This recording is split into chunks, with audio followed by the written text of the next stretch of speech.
আমাদেরকে মুখ্যমন্ত্রী কি আইডিয়া দিচ্ছেন, যে বাড়িতে বউ আছে তাকে আমি লক্ষ্মীর ভান্ডার দিই, সেই 1000 টাকার লক্ষ্মীর ভান্ডার দিয়ে ঘুগনি বানাবেন আর সেই ঘুগনি বিক্রি করবেন, অনেক টাকা রোজগার করবেন। গ্লোবাল সামিট, সেখানে নাকি উনি বিজনেসম্যানদেরকে ডেকে উনি বলছেন, কি বলছেন, 2 কোটি লোককে নাকি উনি চাকরি দিয়েছেন। 2 কোটি লোক পশ্চিমবঙ্গে চাকরি পেয়ে গেছে। 2 কোটি লোক মানে পশ্চিমবঙ্গে প্রায় 7 কোটি ভোটার আছে। তার মানে প্রতি 7 জন ব্যক্তির মধ্যে প্রায় 2 থেকে 3 জন করে চাকরি পেয়েছেন। এখানে 7 জন লোক পাশাপাশি বসে আছেন। জিজ্ঞেস করুন তো আপনাদের পরিবারের কেউ, আপনাদের প্রতিবেশীর পরিবারের কেউ চাকরি পেয়েছে? খুঁজে পাওয়া যাবে কাউকে চাকরি পেয়েছে?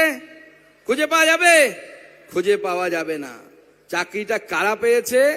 তৃণমূল কংগ্রেসের নেতার ছেলে পেয়েছে, তৃণমূল কংগ্রেসের নেতার মেয়েরা পেয়েছে। তারা চুরি করে চাকরি বিক্রি করেছে।